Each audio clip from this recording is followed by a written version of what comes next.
so we can go ahead and get started.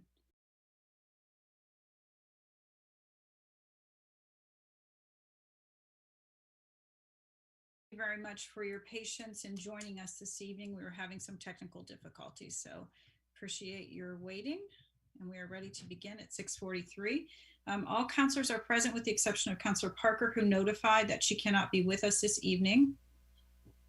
Calendar and communications, Counselor Baumgartner. No report. Counselor Franco. I had some communications with residents, and this afternoon I actually went on a tour of 3 Water Street, which is the new building across from Chelsea Groton Bank down in downtown Mystic. I was invited by the owner developers, and it's a lovely building. And come to find out, they're 2 guys from Stonington who reinvested in the area, and they spared no expenses. And I can't wait for the building to open up and we can all see it. And they explained a lot to me, and the process of going through Groton's planning and zoning and some of the things they encountered. So it was very enlightening, and I really appreciate it, and I thank them. Eric and Cody. Which building was that, Rachel? It's 3 Water Street in downtown Mystic, right across the street from Chelsea Groton Bank and next door to the SIFT. Oh, okay. Yeah. The one that looks $500,000 condos up in the top. Yes. 1 bedroom, 1 bath for $645,000. That's Yeah. right. And the one I put on Facebook yesterday, I did find has sold, and it's sold for over asking price. Counselor And one more thing, I'm sorry. The views are actually gorgeous, and you can see Lantern Hill from the windows. I was just amazed. So that's it. Counselor Heath, communications. I have nothing to compare to that. All that I did in the past week was go to the Grasso Tech plant sale and buy some plants. But they were beautiful, and it supported a good cause. Yes, it did. And Grasso Tech thanks you. Counselor Aubry, communications. I went last night for the re-swearing in of the mayor of the city of Groton and the council. It was very nice, very well done. I also attended the Beautification Committee meeting this week, and we're narrowing in on 2 things that we really want to get going. And we had a guest, and we were talking with her quite a bit about what we might be able to do to improve things a little bit when you come from 117 into Route 1. It's time for the sign to go up, and the plantings will be going in, but we're going to try to work with some of the neighbors to make it look a little bit better too, or do plantings or something. So it was a good meeting, very good meeting. And I, again, want to thank Rachel for making the cleanup day a success. When I said, could you come and take care of things for me, she really did. So I thank her again. Counselor Bordelon. Thank you. Just emails from constituents. Nothing else to report. Counselor Melendez. Nothing to report. Counselor Zepari. No report. Thank you, sir. And I just had, I believe, the same communications that the others received as far as constituent concerns. So we are on to approval of minutes. Item 4A, 2021-361, March 27th, 2021 special meeting minutes, and April 27th, 2021 minutes. And this began on page 2. Counselor Baumgartner, please. Yes, I'll make a motion to approve the Committee of the Whole special meeting minutes of March 27, 2021, and the Committee of the Whole meeting minutes of April 27, 2021. So moved. Second, Bordelon. Moved by Baumgartner and seconded by Bordelon. Is there discussion on the minutes?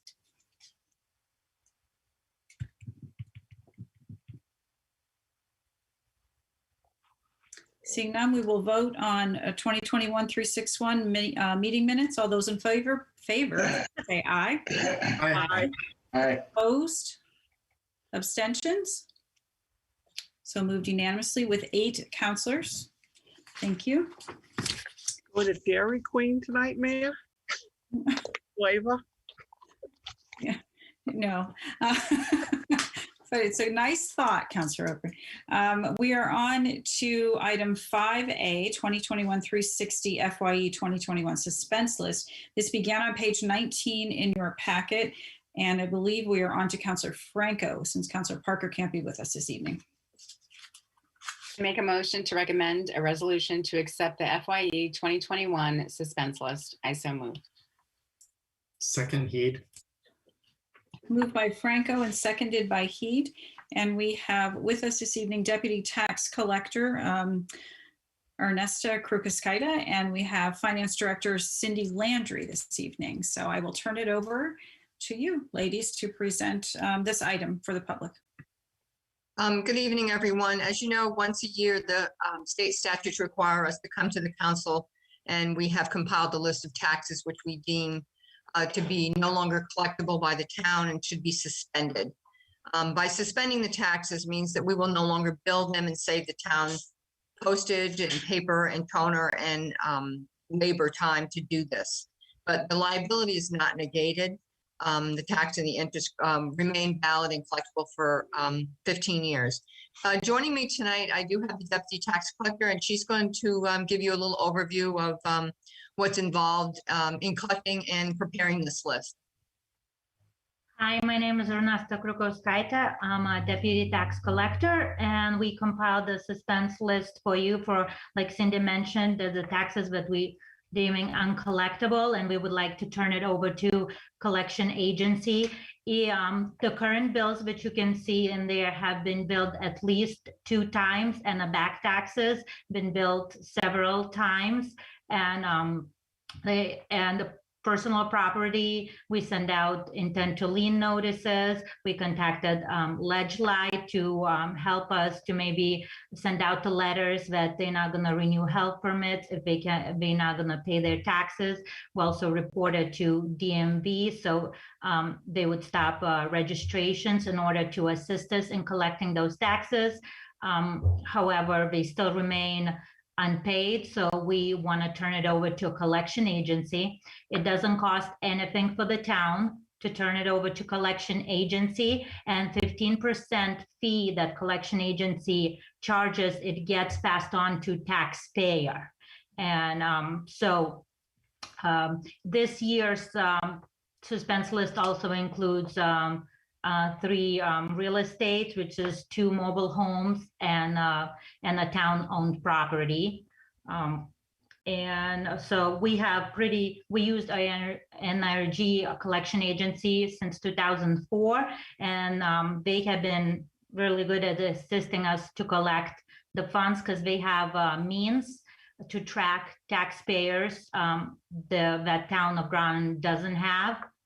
So, and just like Cindy mentioned, it's still taxpayers' responsibility to pay those bills, and penalties that they incur and interest, they remain valid and collectible. We just don't actively bill anymore as to not to waste town resources. Thank you. I was wondering if the council has this in our packet, the breakdown on this, but I was wondering if you could just, for the public, kind of tell them where the bulk of this, the suspense list is situated. And it appears to me to be motor vehicles is the biggest chunk of it, correct? Yes. Just break it down for the public, please. Thank you. So we have 3 mobile, we have 3 real estates, which add up to a little over 3,200. Personal property, a little over 19,000, and the bulk of it is motor vehicles, because taxpayers tend to not to pay until it's time to register. So that's why we report to DMV. So then it would stop them from registering or performing anything else. So it will assist us in collecting those funds. So motor vehicles account for a little between supplemental and regular taxes. It's a little over 300,000. And also last year from we turned it over, we suspended 390,000, and collection agency helped us to recover about 200,000 of those. So, it's been big help. Thank you for clarifying that for everybody at home. We have two counselors who have questions for you this evening. So far, we have Counselor Bordelon. You have the floor. Thank you. Thank you for the presentation. It was very helpful, and I appreciate you going into detail with it. My question is the Mumford Cove. I'm assuming that's $3.99. Am I reading that correctly? Yes. So that's just the Mumford Cove portion. The town portion is much bigger, and we suspend taxes for various reasons. So if a person is deceased, we cannot, it's not going to be collectible anymore. So we want to kind of remove from active collections. So that Mumford Cove was likely part of a single bill that there's the town, Yes. sewer district, and Mumford Cove is being suspended. So the $3.99 is going to go to collections? Along with a town portion of it. Yes, the entire bill would be turned over to the collection agency. Okay. So there's more attached to the Mumford Cove of the $3.99 is what you're saying? Right, we collect the town, each of the fire districts and as well as the sewer district. So when we suspend them, we have to suspend them separately because they're separate tax bills. Right. I see that for the total, the number at the bottom, correct? But I just think $3.99 to go to collection seems, I don't know. I don't know who it is. Obviously, it's not my business, but I just think it's, I don't know, the amount of time and effort for $3.99. I don't know. But the entire bill could be more, the entire bill may be $500. And Mumford Cove portion of it's just $3.99. We would submit the entire bill for either its motor vehicle or personal property to collection. So it wouldn't be just a single $3.99. It would be the town and the sewer on top of that. Okay, so this is a fraction of a greater bill is what you're saying. Correct. Okay, thank you.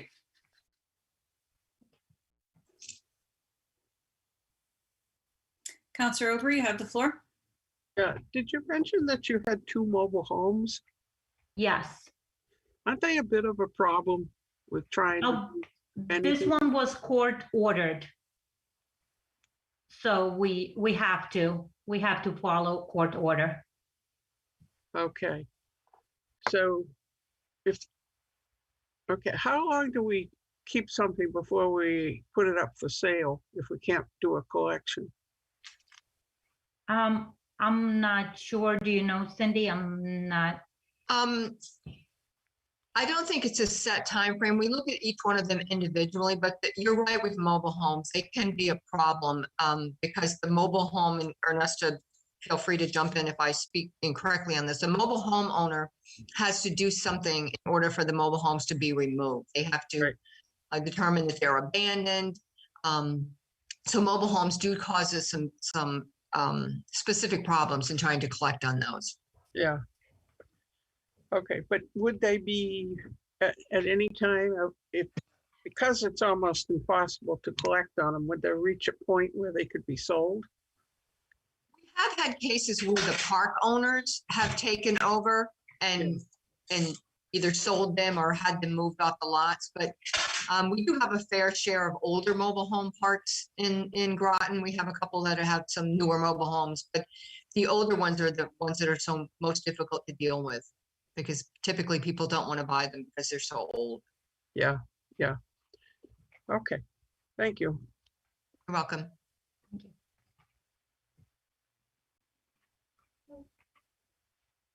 Okay, seeing no other hands, we will vote on 2021-360 FYE 2021 suspense list. All those in favor, please say aye. Aye. Aye. Opposed? Abstentions? So moved unanimously with 8 counselors. Thank you very much. Thank you for joining us and explaining the suspense list to us. Thank you both.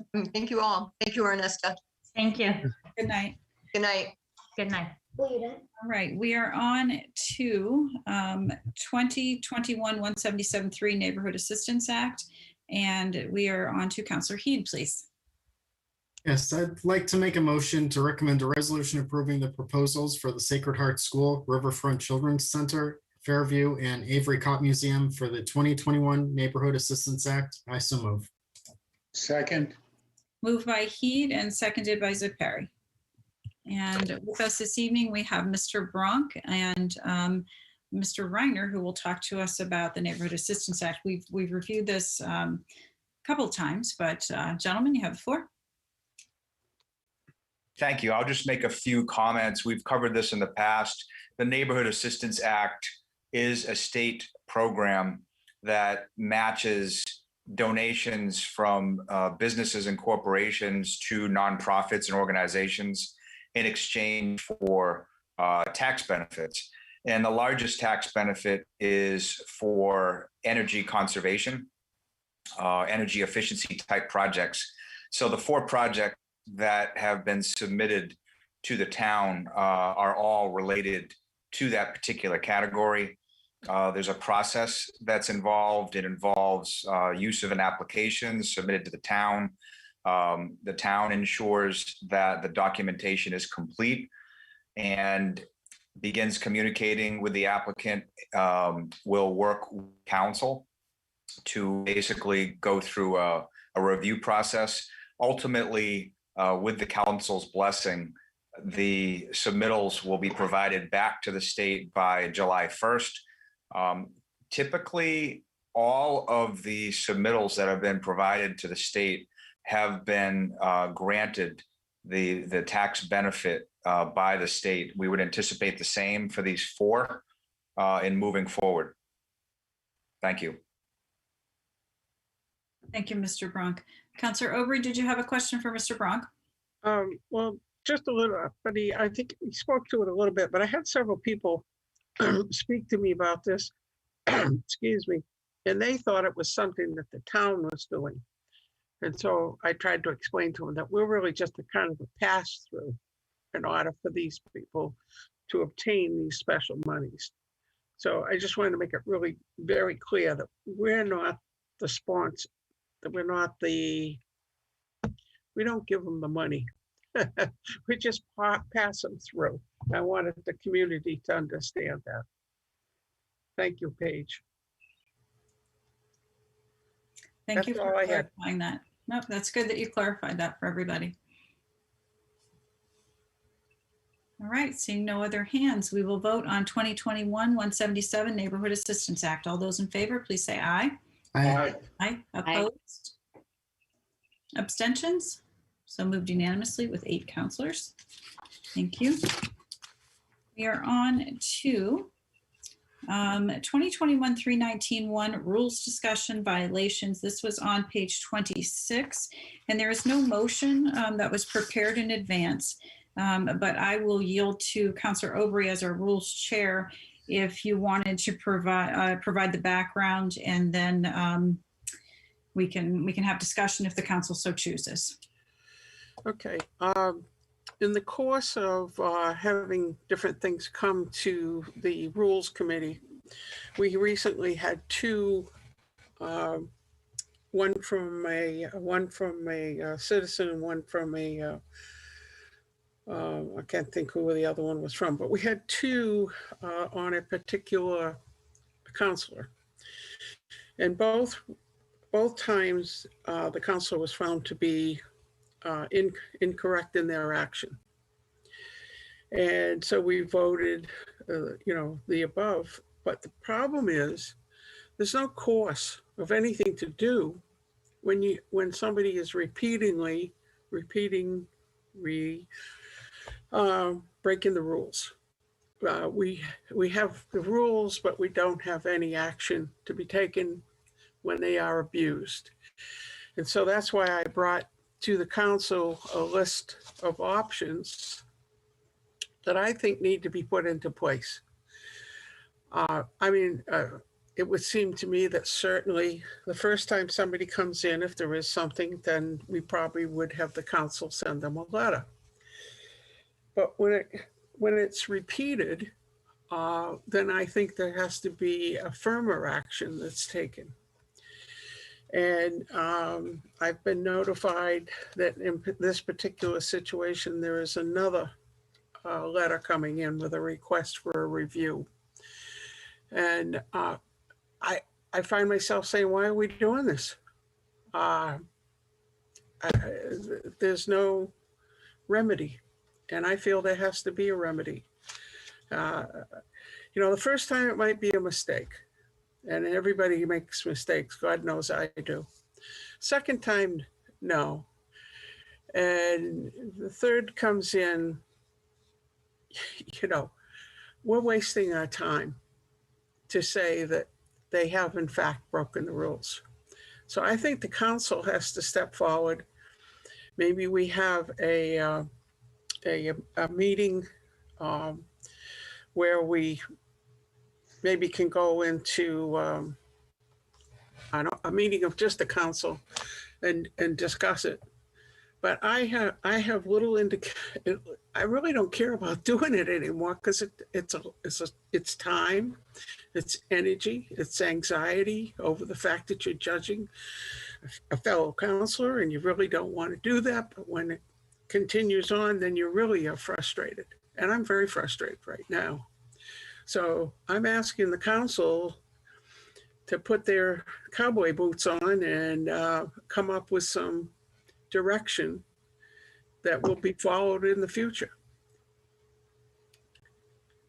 And I think I sent you all a list of possibilities of what could be number 1, number 2, number 3. That's where I'm at. And I don't see any point in continuing on with the committee unless we're going to make it so that there are some repercussions when somebody, you know, just ignores the rules. So Councilor Obi, just to kind of set parameters for the discussion, you're looking for the council to come to some kind of consensus about if we want a consequence? Or are you looking for us to decide if we want to do a consequence? Or are you looking for a specific? Probably two things that I'm looking for. Right now, I'm looking for an answer on what we've reviewed and found to be abused. Then I'm looking for regulations that we would have that would be part of the Rules Committee. And the Rules Committee can then review what the consequences are and come to the council with a recommendation. But right now, we don't have that. We could make a recommendation, but I think that's like the first part. The second part is I think we need to have it organized more than we do. But maybe we need to ask our council as to what they would think. I would think that maybe Councilor Perry might have some suggestions as an attorney himself, but that's what I'm asking for, two things. Okay. You're asking me? No, I in particular wanted Councilor or Chairman Obrey to clarify what she was looking for from all of us. And then we can just take turns expressing our thoughts on this. And you certainly can offer your opinion, but Councilor Bordelon had her hand up first. So if we're going to open, are you comfortable with opening discussion now, Chairman Obrey?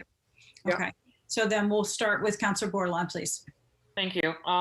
I guess it's just vague talk. I guess I'm like, what are we referring to exactly? Like who wrote in? I mean, it's all public knowledge. So which complaints are you referring to? I guess I'm looking for more information, and then I'll continue with my comments. We received 2 complaints for Councilor Baumgartner. Both were reviewed. The information was looked into, and we found in both cases the rules had been broken of the council rules that we have. Okay, so on our rules committee, it's yourself and Counselor Parker and Counselor Baumgartner, is that correct? That's correct. So you and Counselor Parker are saying that he's in violation, is what you're saying tonight? Absolutely. Okay, and who was the second, who are the two complaints from? That's not part of it. I have complaints from citizens, and I don't think I need at this point to be bringing them into them. We found them to be true. That's the important thing. Well, the only one I'm aware of, I guess, or maybe I missed it, was the one that constituent spoke at public comment. So that's what I'm trying to understand, what other information you have, so. I believe that was shared with the whole council, was it not, Chairman Overy? Yeah, and it's there. If you want to watch it, our meetings are public. So it's not. I'm not disputing that. I'm just asking how. I think, we're kind of, so my thoughts, we're very reactive versus proactive.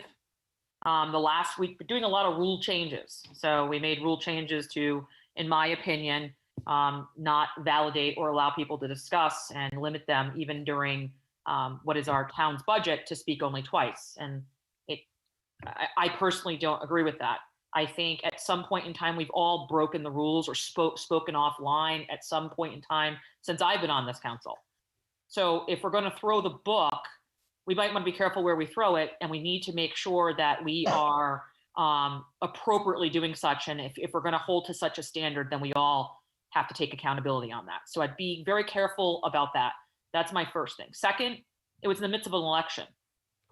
Okay, so once again, the context, I'm a little concerned. So I guess I'd like to see more of the details, and I'll look further. But I think that we should discuss this further, but I do have concerns with, where's their warnings, what's our process, and just changing the rules to fit the needs of the now. We are not changing the rules. Can I finish my time, please? Thank you. So. Are you there? Are you there, Portia? Excuse me, are you there? Counselor Overy? I'm sorry. Counselor Bordelon has the floor. Counselor Bordelon, do you wish to continue? May I? Yes, you have time. Okay. So speaking of rules and violations, it's important that we operate in such a manner where we understand that we're all non-paid volunteers, and in the context in which this has been driven also has some merit behind it in its context. So I do think that we can look at it however you want, but I think the rule changing is getting a bit exhausting. Thank you. May I respond? I'll wait. With their hands up, let's go to Councilor Franco, then we'll come back to you, Chairman Overy. Councilor Franco. Thank you. Thinking about the rules, there are low-level infractions of the rules. I don't know how else to say it. Something such as speaking out of turn, where we call point of order on each other in our meetings. Those are sort of low-level, I would assume, in my view. There are higher-level violations. So I think that if you were going to put anything into play, we need to distinguish between the two. There are also, I believe, charter. I think there's something in the charter that states, we are elected officials. I believe a censure can be put into place, but I don't know what the mechanisms are for that. And what happens after a censure is put into place and there's multiple violations. Let's just say if you're censured and then there's a violation after that, what happens? And so that's a question I have. And because I believe from what I had read, it could be suspension or expulsion. But so then also, even if the rules committee does find, like in this case, they found somebody to be in violation, it still would have to come to the council for us to, as a whole, vote on that violation, to say as a council that we think it was a violation. So the committee deals with it, but just because the committee of those people, the 3 people that are on it, find it to be a violation when it comes to the full council, we would all have to vote on it as well, from what I would understand committee's work. So those are just a few of the things that I had thought up, but I think if there's going to be a potential of a censure, I would like to know what the mechanism is for that. So that's from me tonight. Thanks. All right.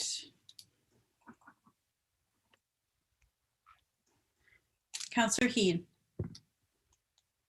Yes, just to echo the last two counselors, I believe we need to, and Councillor Franco put it very well, distinguish between low level and something that's more sort of egregious, something more significant. And as Councillor Aubry pointed out, if it's repeated time after time, you know, and it rises to the level of this is not two people interrupting each other on the council floor. It's something that's significant, and it needs to be viewed as significant in an impartial way. And that's kind of the difficulty. We are 9 councilors. We happen to all be in the same party, but if we're not in the same party, you know, how would it work out then? How do you maintain that impartiality? And you know, I think if it's causing damage to the town or to the town's reputation, to that, you know, if it rises to that level, you know, we would have to come up with some sort of standard for what is it, and you know, kind of go from there. To Councillor Franco's question, how do you censure though? That's really, in my opinion, from what I understand, that's kind of one of the only things that we can do. A censure just takes a motion and a second and a majority vote. As far as like removing people from meetings, I don't think that can be done with elected officials. We're elected for a certain period of time, and to my understanding, there's no way to remove anyone from the council if it were to go to that level, you know. But I could be wrong. I'm not certain about that. Incidentally, Councillor Aubry, I did not receive the email that you sent, or at least I'm not finding it. So I'm not sure. If you could forward it to me, I would appreciate it. And one idea that I did hear from— It was part of the last report. The report Okay. to the committee. All right, I'll go back and look again for the report. Yeah, so now I lost my space. Sorry. That's okay. So yeah, so somebody else suggested the idea that you could remove people from committees. But of course, if you do that, someone else has to go onto the committees. So, you know, that could be done, but you would need to make sure that you could replace them, and somebody who would be willing to take on the role, of course. So that's, I think, what I would have to say right now is the most important thing being how would we define that it's risen to a level that's kind of egregious, if that makes sense.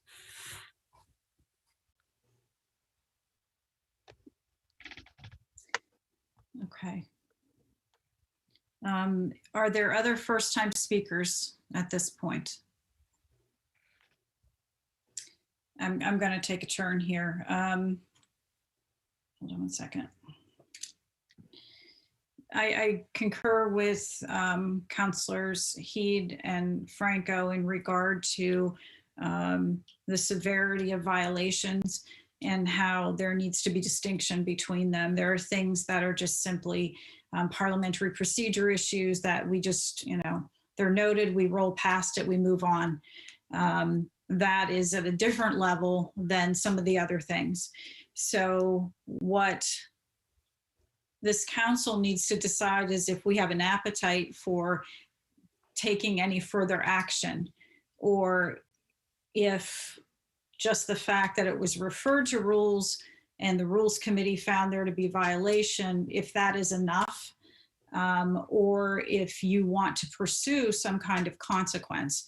And that's what Chairman Aubry is looking for from us, is do we want to pursue a consequence? As the rules stand, there's nothing in there. By default then, if our rules do not address a particular issue, we default to Robert's rules. So that's another thing that you could look at. If there's, you know, nothing in our current rules then, and you wanted to pursue a consequence for the more, as Councillor Heed so eloquently said, egregious actions, right? Then we could refer to what is available in Robert's rules. We have not, as a whole council, sat and gone through the complaints that were made. The committee has gone through, and they have made the recommendation that, yes, there were rules violations. And we normally take that as they sat and they studied it and they said there were rules violations. So at this point, I think before we would decide if we want to talk about it as a whole council, we should decide if we're going to offer a consequence if there is found to be a rules violation. Because if we're not going to offer a consequence, as Councillor or Chairman Aubry has said, what's the point in doing it, right?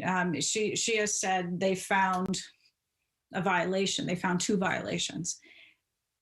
We could take all the time we wanted and go through everything again and rehash it all and come to the same conclusion. But if there's no consequence, what's the point in doing it?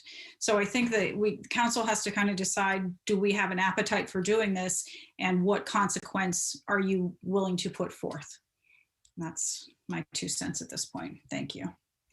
Any other first-time speakers? As chair, I am going to recognize Chairman as head of this meeting. I'm going to recognize the chair of the committee she wanted to speak before. So Chairman Aubry, did you wish to respond to anything that the councilors have said? And then we'll go to second-time speakers. Yeah, I'm kind of reiterating what you said, but we have not made, I think in the course of time that I've been involved with this, we have made 2 changes. Both changes were times for speaking. The rest of the rules we reviewed, we felt they were appropriate. We did not make any other changes. The changes that we did make, we brought to the council, and they were voted to be approved. What I said when I did my report at the last meeting was just about what has been said tonight, is that we've put the time into it. We did look into trying to do it properly, but again, we did it without any guidance as to what would happen when we come to the council and say, okay, we reviewed it, we investigated it, this is what we have, what would you like to do? So if you want, in the last meeting, I read the report aloud. At that time, I asked for some recommendations. I asked you all to think about it before this meeting. Obviously, I would have to say that probably didn't happen. I'm just trying to make the committee have some purpose. You know, we have put time into it. It's not easy to do. Maybe it appears that way when you're watching the meeting or something, but it's not. That's why I would like to be able to say, after our, review of things, this is what we did fine, and now I feel the council should make a decision. But the council doesn't have guidance at this point as to what they would deem serious, what they would deem just a normal thing that happens in the course of things. And I quite honestly think if that was the case, the Rules Committee would look at that and say, this is something we do. We'll try to remind people that we're not supposed to. And that would probably be the consequence of what we've reviewed. But when it's something serious, and we have done this, it's very frustrating that now I sit here tonight and realize that nobody's really taken the time to look at what was asked for. And so how do we proceed? I'm at a bit of a loss. It's not an easy thing, but if you have somebody that's part of your council who is not acting appropriately, what do you do? So I don't know. How do I get you all to talk about it? How do I get you all to review it and then make some recommendations? That's not really the committee's responsibility. It's the council's responsibility. You know, I don't, I guess I'm just a little frustrated that nobody bothered to look at what we did. But I'm sure others feel that a lot. So that's where I'm at. Okay, thank you. Not out to hang anybody. I'm just out to make it so that we can all be proud of each other. Thank you, Chairman Obrey. Are there counselors who wish to speak for the first time? Because we have 2 second-time speakers.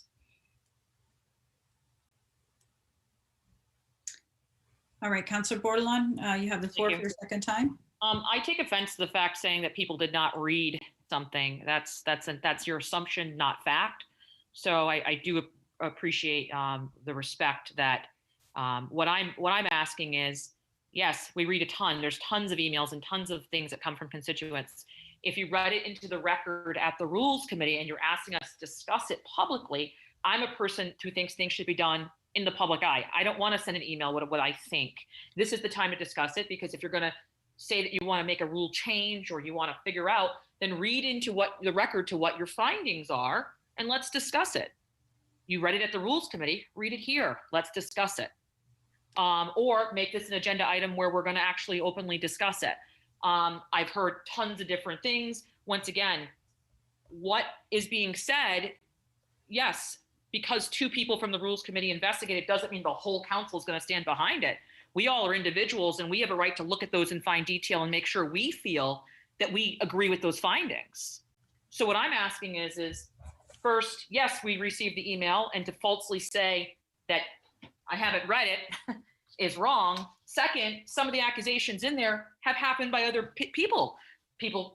Those accusations that I read that state that someone used "we" has been done in newspaper articles by members of this council, and no one wanted to make a rule change then. So I do agree that there's a levels of it. So if we want to sit and nitpick all the way down, let's do that. But if you want to have this as a full agenda item for full disclosure for the public, just like the Rules Committee, well, then we should discuss it and not. So what are the accusations? Say them publicly, and let's pick it apart and give it its full deliberation. That's what we should be doing. And dancing around all of this, I feel it does us no justice. And saying that we should have come prepared to make a decision tonight, we should be talking openly to our constituents. Here, our deliberation should happen, not in email. Thank you. Councilor Melendez, you have the floor, sir. Thank you, Madam Mayor. I do think that we should be talking about future occurrences and as future violations rather than past violations. You know, there is a sort of ex post facto law sort of sentiment that I'm getting from this. If in our rules currently there are provisions that we can take, then you can consider those. But any consequences that we decide now for violations should not be put on past violations. So I think we should be talking about future violations. And if we are, then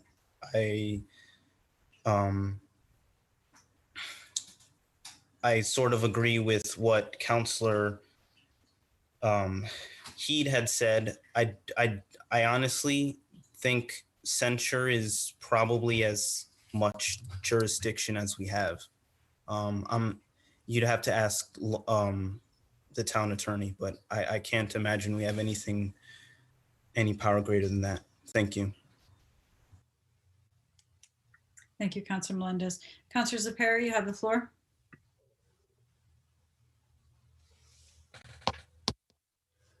Muted. You're muted, Councilor Zepari. I was getting a ding over here and I didn't want to transmit it. So, all right.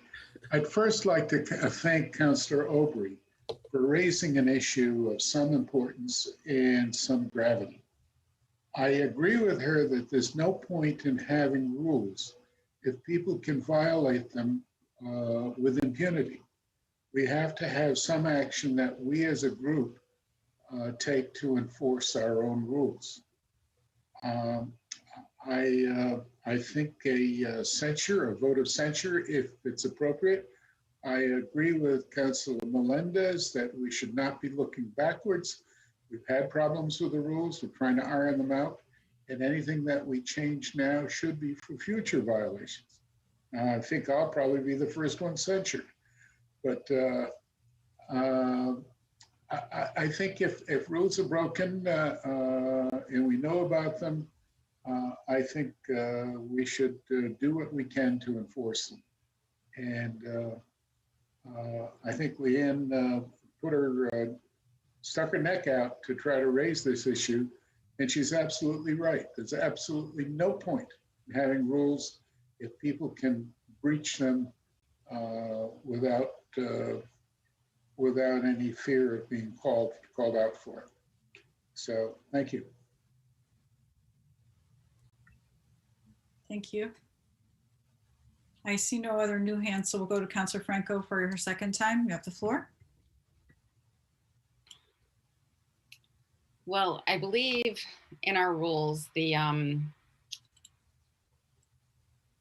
parties that are currently on the table for violations could be censured because that's in our rules.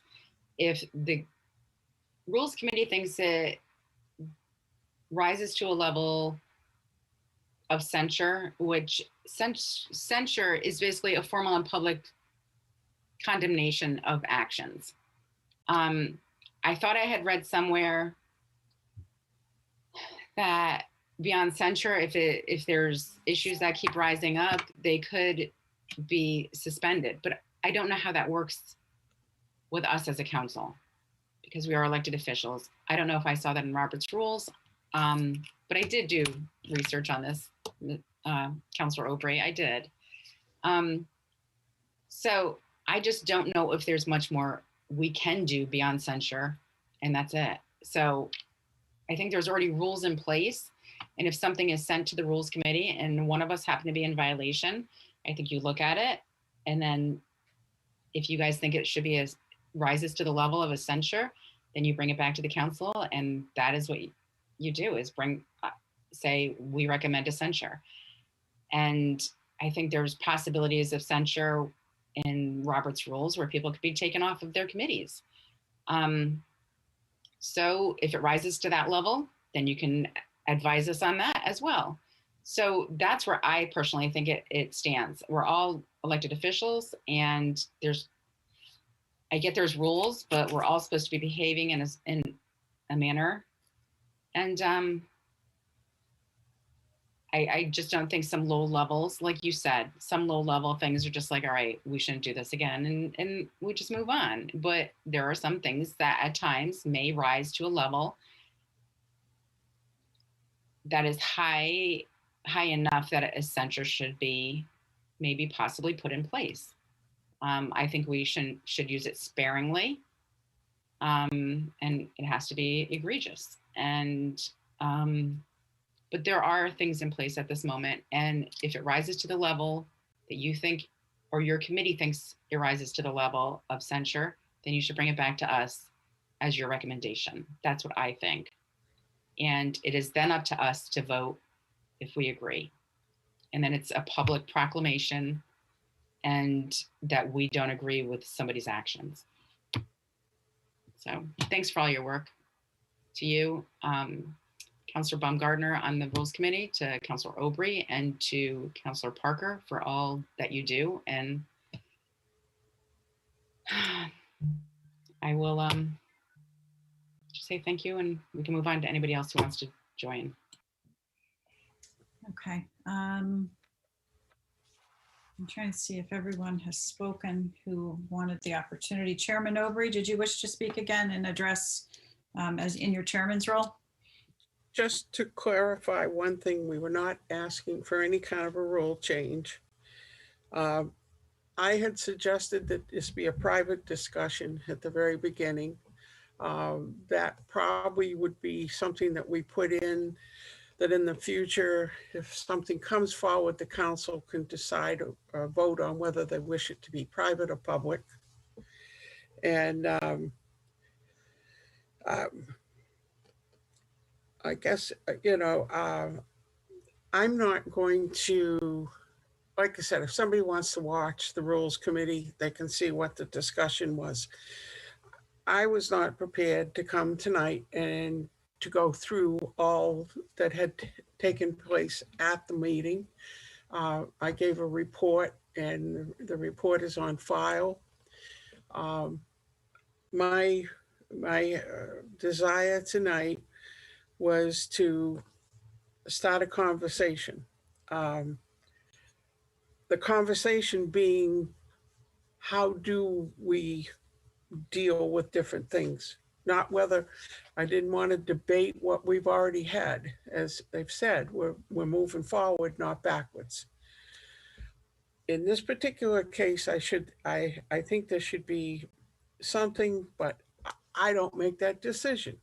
So, and I don't know what format, quite honestly, the council would use to make a decision.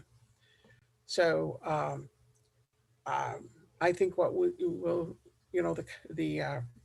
as the chair of the committee, I've written down some of the things that were said tonight. The committee will review them. If we have something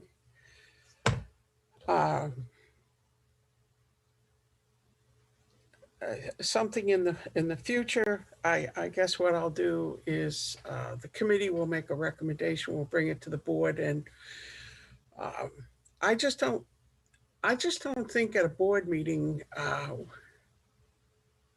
we really want to pull apart what's been discussed. I think it's better for people to go and watch what's already there. But I'll do it any way that the council thinks is appropriate. But unless we can come up with some sort of resolution in some way to move forward, I would not be able to continue with this committee. My time is valuable, as all of yours are. And I'm not going to spend the kind of time that I've been spending on things like this to be where I am tonight. So I'm asking the council to come up with a procedure, to have a discussion, to make some recommendations for items in the future. And I hope this can be done in a timely manner. I appreciate the fact that it was on the agenda tonight, and I hope it can move forward and come to some conclusions so that we can do a better job. That's all I got. Thank you. Okay. I'm looking to see if anybody else wishes to speak. I wanted to add something else, but I'm trying to just get us to kind of wrap our heads around this. So I will use my time to do that. So as I said before, if we do not have a rule, we default to Robert's rules, okay? So the Rules Committee has determined already that there was a violation. They've given us the recommendation that there was a violation.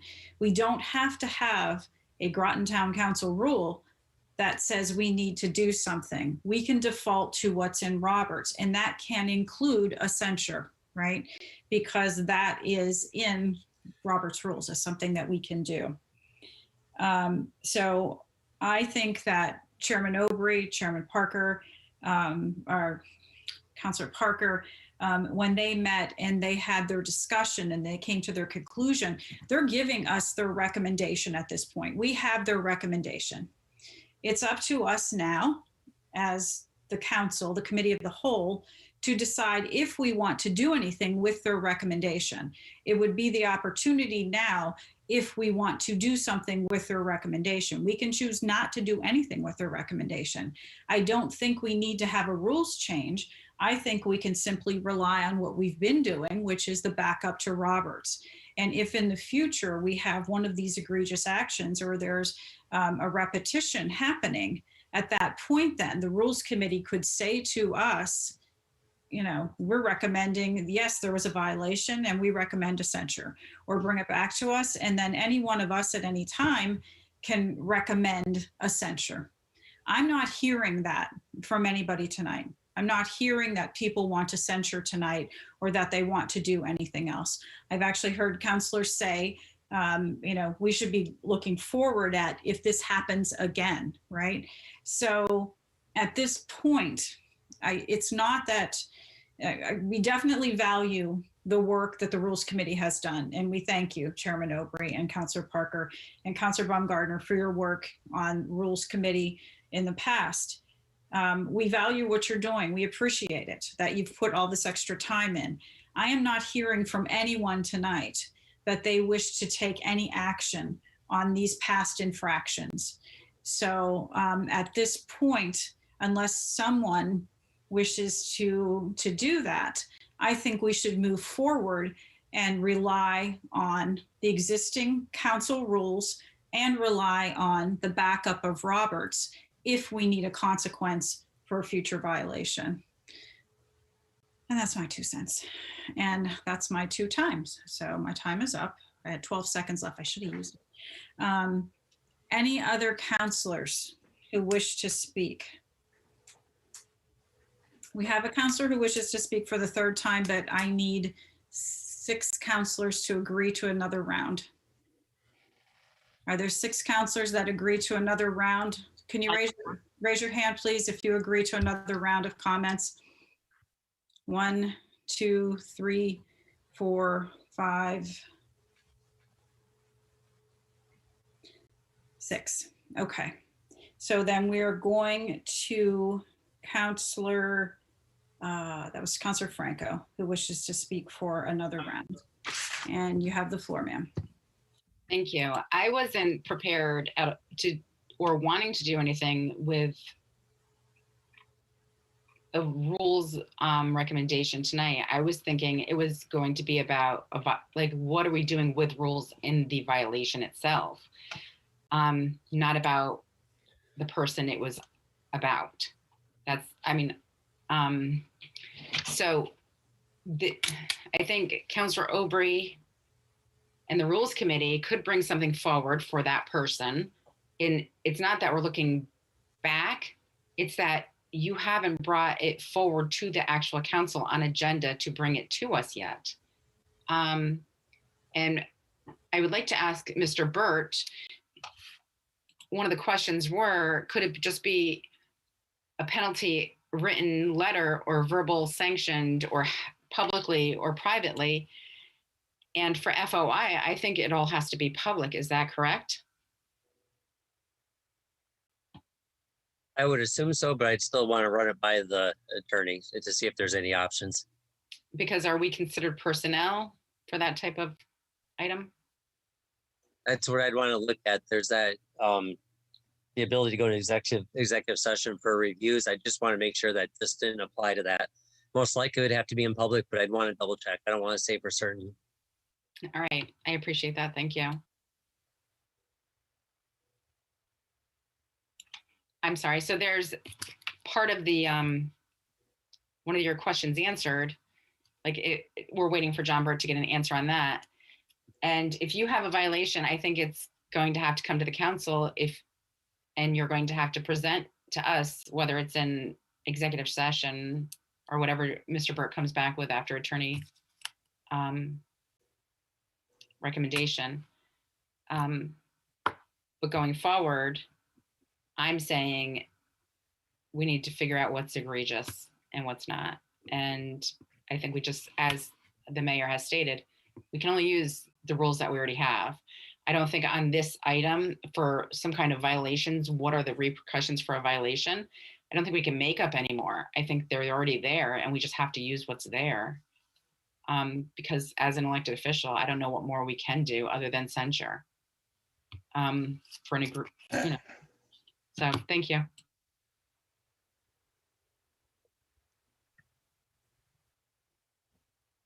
Councillor Heed, for your 2nd time, unless your hand was up for the allowing a 3rd round. Sure. I'm looking at the Roberts rules. So on, let's see, which section 20 is disciplinary procedures. And it says formal disciplinary procedures, which include everything from like censure to expulsion, should generally be regarded as a drastic step reserved for serious situations or those potentially so when it appears that such measures may become necessary, proper, and tactful handling of the case is of prime importance. There are several pages here, and basically it seems to me like it's repeated violations, which would in this case lead to something, as long as it's considered an egregious violation of some sort, but it's time after time, these things keep happening.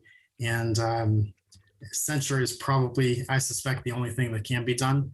But what it goes on to say in one part is that it kind of, censure relies on, it's kind of a public pressure, a shaming, basically, a slap on the wrist. This is something that we are taking seriously, and it needs to stop. So, but I think what's critical is that it happen a couple of times, or that it be really egregious.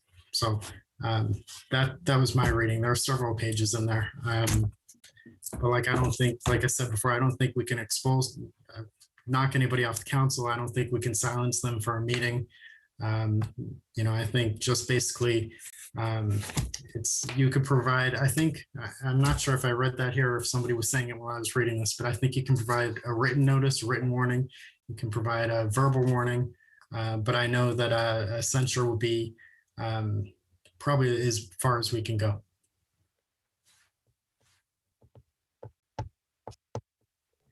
I would just like to add that Robert's rules govern all kinds of associations, and we are unique in that we are elected officials. So you can't do some things that Roberts would say because you have been elected by the public. So some of the things are off the table, right? Councilor Bordelon? Thank you. Yeah, I think I have a mix. I think if I understood Councilor Franco correctly in stating what she came prepared, I came prepared to talk about what possible options, not what we were going to do on the particular referral to the Rules Committee, the rules as a whole. So I also agree with Councilor Melendez, so I don't want to go back. We have to move forward. We can't go back to something, from my understanding, in any type of work environment where someone may break the rules that I've had to enforce and write up warnings in a supervisor position at times. You have to give the warning. So before you can consider it an act or a repetitive, frivolous action, one has to be warned first that the first act was considered frivolous in writing, and that all the counselors were in this type of group setting, that we all agreed upon that in some type of way, whatever that rule may look like.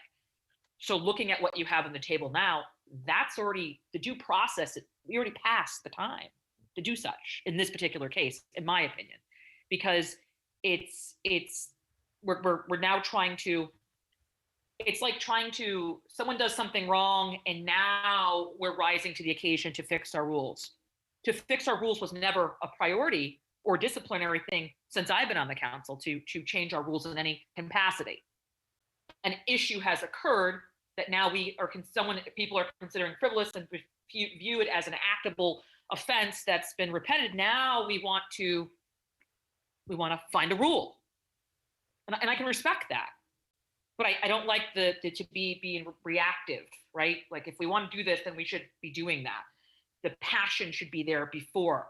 So you can't just take an action that's occurred and then try to review it and there's been no warnings because we don't have anything in place. So it is tough when you read Robert's rules, which when I did read your report, I was looking through there as Mayor Grantowski stated, it refers to a bunch of different things and we are a unique setting. So I don't know, I think there's more to discuss. And do we do this in executive session? When do we do this? But we can't dance around what the Rules Committee presented forward without in our cow having full deliberation, let that be executive session or publicly, because it's all public information that's already been presented. We can't sit here and throw something at someone in some capacity to discipline without fully talking about it, like before the public discussing what are the accusations that are present currently on the table? How many? 3, 4, 5, 1? And how do we feel as a council? We might not feel as a council that those actions fell in the same capacity as the rules committee.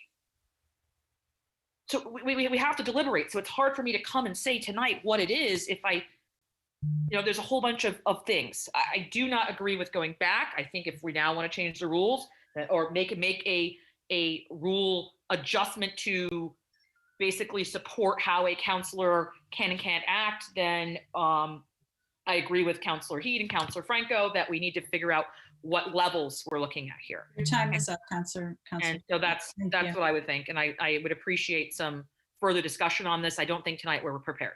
Thank you. All right, so counselors who have not spoken 2 or 3 times are Counselor Melendez and Zepari. Did either of you gentlemen wish to speak? No, thank you. Counselor Zepari? I think that we should not just walk away from this and not address it. I think that it's a serious issue that's been raised, and I think that we should, if we like, we should come back to discuss it again at the next Committee of the Whole meeting. But having raised it, I don't think we should run away from it. It is a serious question. Thank you. Okay, counselors, then what I need is some direction from you as to where you want to go with this.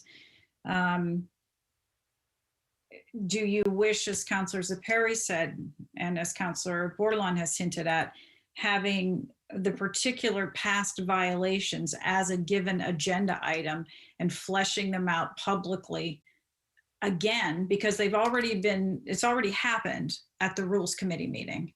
If that is the council's pleasure, if a majority of you wish to do that, it can happen, because if a majority of you want that as an agenda item, it can be done. Is there an appetite to do that? Point of clarification, I thought there was some question still from Town Manager Byrd as to how we can do this. Well, I think first the council needs to figure out if you want to pursue it further.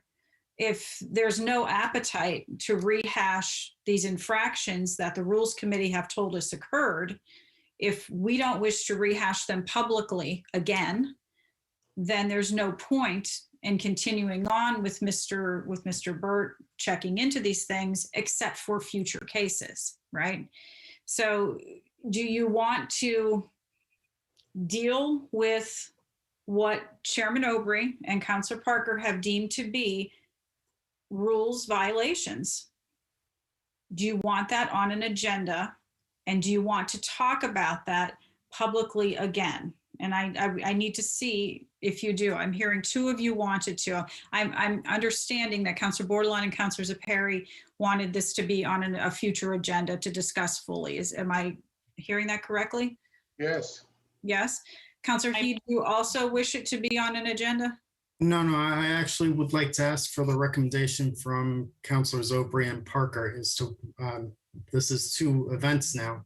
One presumes that Councilor Baumgartner is aware, and what's their guidance on what they want to see from us? I mean, Councilor Aubry, are you asking us to discuss this again, or are you asking something else? I think this is what she said. I won't put words in your mouth. Chairman Aubry, I'll give you the floor again. I think you stated this at the beginning of the meeting, but you have the floor again to speak. Thank you, to clarify for everyone. I was looking for additional guidance for the Rules Committee when we find a violation of a rule and the procedure. I understand what Portia's saying, well, there wasn't any letter of warning. Well, we don't have anything associated with the Rules Committee that tells you to do that. And so you can't just say, okay, this one I'll do it, or that one I won't do it. So there needs to be criteria that is followed when you find a violation. Do we bring it to the council and just go through everything that we found? Or do we come in and make our recommendation that there was a violation and then the council decides what the remedy would be? We're at an empty area and we need to fill it. We've done our job as a committee. Now it should go to the council. The council doesn't have direction. So you as a council need to create your direction, what you want to see done at that point. We made recommendations last time we talked. We had a list of things that we asked about. And that's what we really need answers to. So, yeah, I don't know if I'm making that clear, but I hope I am, that we have done our job to the point that we can do it. And now it's the council's desire to make it clearer, make it a little bit more formal, but make it so that there are some consequences when you do break the rules. And if you choose not to do that, then you might as well disband your rules committee. Councilor Melendez, you have your hand for the second time. You have the floor. Thank you, Madam Mayor. Yes, I originally thought we were coming here to discuss rule change, which is why I brought up ex post facto law and all that. But if you're asking what you would recommend we do as of right now, or future infractions, I think you should take a complaint like you did, adjudicate whether or not the infraction was whether the complaint is true or not, which you did, and then I think you should recommend whether or not it's egregious enough to censure or not. So I think you did the first part. You got a complaint. You said the complaint is valid. Now I think you should decide in your rules committee whether or not it rises to the level of censure, and bring that back to us, and then we can decide as a group whether or not we agree. That's just my recommendation. So Councilor Melendez, I'm going to ask a clarifying question on behalf of Chairman Obrey. Are you suggesting then that the consequence should be a censure, which already is an option because it's in Robert's rules?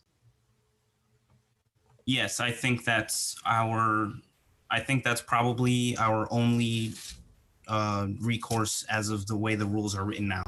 If you want to change the rules, that's got to be for some future things. But as they're written now, I think censure is the only thing you can do. Chairman Obrey, did you wish to ask or have any response to what Councilor Melendez is saying?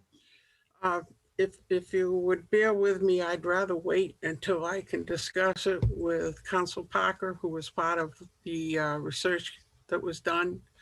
And then we could make a recommendation at the next committee meeting. And we may write up some suggestions for the council to review.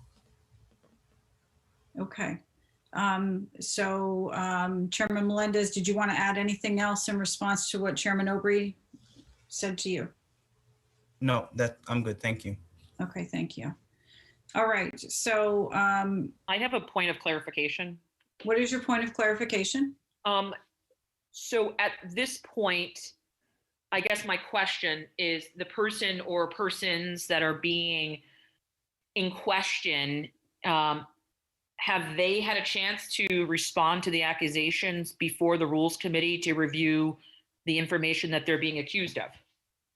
I believe they are all members. They are all members of the committee. So yes, there was an opportunity to do so.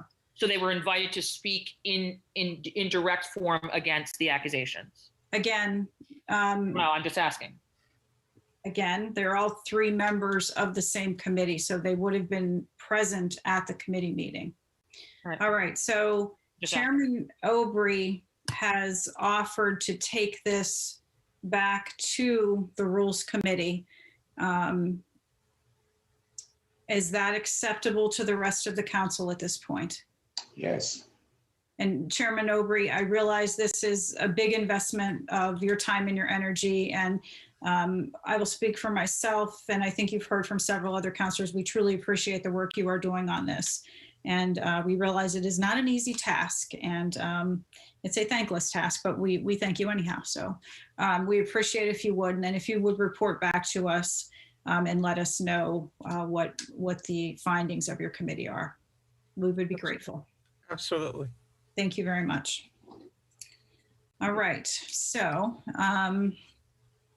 we are on to 2021-141. Give me 1 second, please. Okay.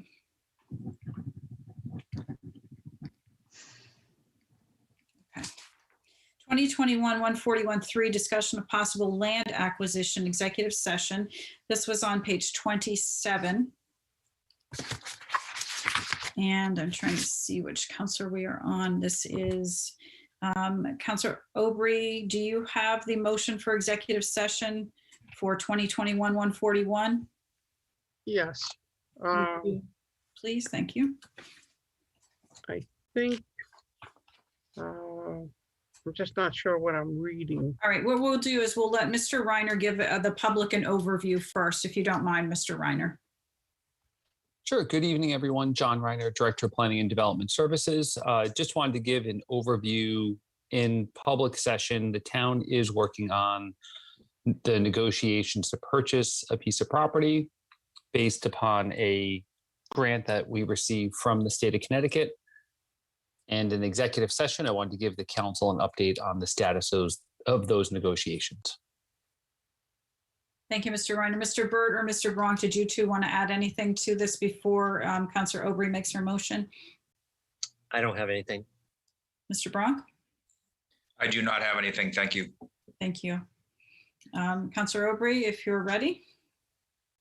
I assume I'm reading the Town of Groton Office of Planning and Development. No, we're going to read. I can, you know what, there's an addition, so I'll go ahead and read it. Oh, if you don't okay. mind. I don't have that in front of me.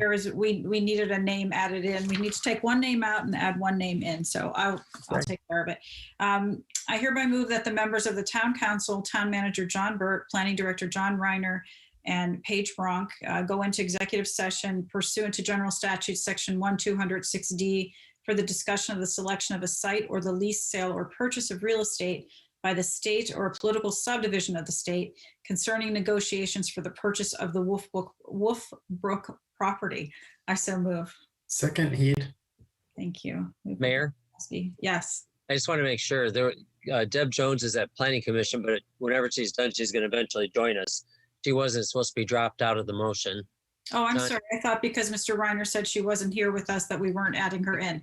John, didn't you say she would try to join us for the executive sessions eventually? Yes, she would try to join us for the executive sessions eventually if the PZC meeting ends. So let me do this. Counselor Heed, would you withdraw your second, please, and I'll withdraw my motion? Consider it done. Thank you. I withdraw my motion. Do you want me to read it? I guess I'll read it again, and I will add Planning Director Deb Jones back in along with Mr. Bronk. You're staying in, right? Mr. Burt, you want Mr. Bronk added with Ms. Jones? Yes. Okay. I hereby move that the members of the Town Council, Town Manager John Burt, Planning Director John Reiner, Assistant Planning Director Deb Jones, and Paige Bronk go into executive session pursuant to General Statute Section 1206D for the discussion of the selection of a site or the lease, sale, or purchase of real estate by the state or a political subdivision of the state concerning negotiations for the purchase of the Wolfbrook property. I so move. Second, Heed. Thank you. Moved by Granatowski, seconded by Heed. All those in favor of going into executive session for the purposes stated, please say aye. Aye. Aye. Any opposed? Any abstentions? So moved unanimously with 8 counselors. It is 8:01 and we are going into executive session at this point. Mr. Burt, you asked me to remind you to take care of the recording part and the locking of the meeting. Yes, and Sean, I'll text you as we are coming out of it.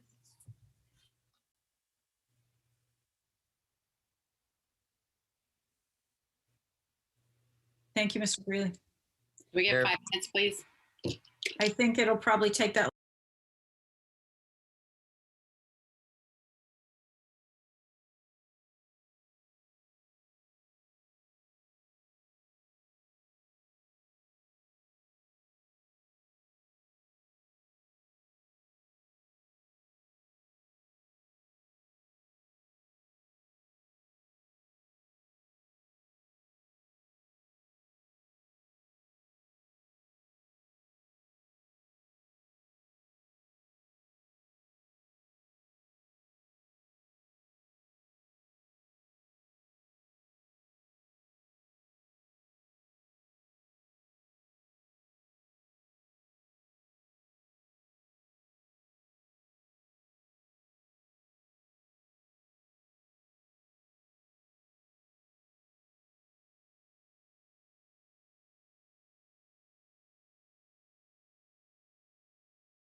So, all right, it is 8:17. We are back out of executive session for item 5D. And at this point, I will go to Counselor Heed. We are working on 2021-366, but we have a motion. Counselor Heed, please. Okay, so I hereby move to separate agenda item 5E, excess property redevelopment, into two separate agenda items, with the first item being an executive session to discuss the potential sale of the former Pleasant Valley School, and second item being a review of a legal opinion by town attorney Eric Callahan concerning the former Mystic Education Center proposed Mystic River Bluffs project. I so move. Is there a second? Second, Bordelon. Moved by Heed and seconded by Bordelon to separate the two items as per the town attorney's recommendation. All those in favor of that, please say aye. Aye. Aye. Any opposed? Any abstentions? Okay, so you moved unanimously. So now we're on to item 5E1. Motion for executive session, Pleasant Valley. Counselor Bordelon, do you have this that you could read this one? I'm not going to read tonight. Thank you. Counselor Melendez, are you available to read 5E1, motion for executive session, Pleasant Valley? Yes. Thank you. I hereby move that the members of the town council, town manager John Burt, planning director John Reiner, assistant planning director Deb Jones, economic development manager Paige Bronk go into executive session pursuant to general statute section 1-206D for the discussion of the selection of a site or the lease, sale, or purchase of real estate by the state or a political subdivision of the state concerning purchase and development of the former Pleasant Valley School property. I so move. Second, Heed. Moved by Melendez and seconded by Heed. All those in favor of 5E1, motion for executive session, Pleasant Valley, please say aye. Aye. Any opposed? Any abstentions? So moved unanimously. And we are in executive session at 8:19.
It is 49. We are out of the executive session regarding the redevelopment of the former Pleasant Valley School. And I'd just like Mr. Reiner, just a brief recap, please, if you don't mind.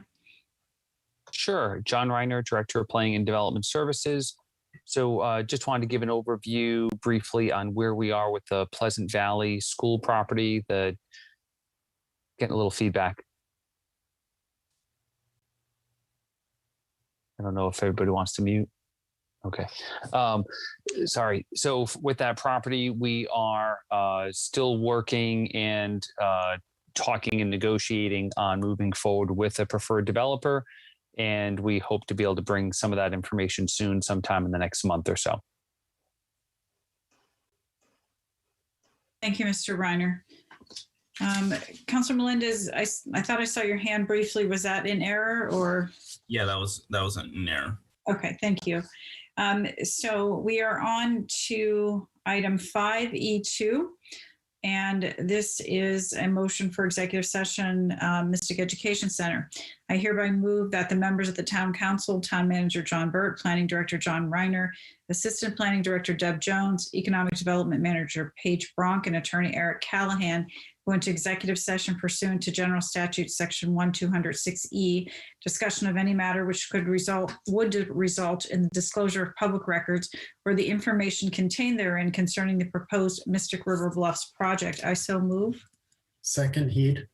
Moved by Granatowski and seconded by Heed. All those in favor of entering executive session for the purposes stated, please say aye. Aye. Aye. Any opposed? Any abstentions? So moved unanimously. And it is 8:51. We are going into executive session at 8:51. And if we could just give it a minute for everything to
right. It is 10:07 and the council is out of executive session, and I will yield the floor to Mr. Reiner to give the public a brief recap of what's going on. Thank you. Sure. Thank you again, John Reiner, Director of Planning and Development Services. So just wanted to quickly discuss the project status for Mystic Ed Center. The project is still out there, but there is no formal application that has been submitted yet at this point in time. We do envision in the near future, probably sometime in June, holding a workshop with our Planning and Zoning Commission to start talking about the zoning and where this project will be going. So that's kind of where we are with the project at this time. Again, no formal application yet from Respler Homes. So just want to keep that out there. Thank you, Mr. Reiner. Councilors, as per our rules, it is after 10 o'clock, and so we need consensus before we would continue at this point. I move again that we call it a night. Is that a motion to adjourn? Councilor Aubrey, is that a motion to adjourn? Yes, please. Is there a second? Second, Heed. Moved by Aubrey, seconded by Heed to adjourn. All those in favor of adjournment, please say aye. Aye. Aye. Any opposed? Any abstentions? So moved unanimously with 8 councilors at 10:09 p.m. Thank you, everybody. Thank you for all, Mr. Callahan and Reiner, Burt, and Ms. Jones for joining us. And as always, thank you, Mr. Burt and Mr. Greeley. Have a good night.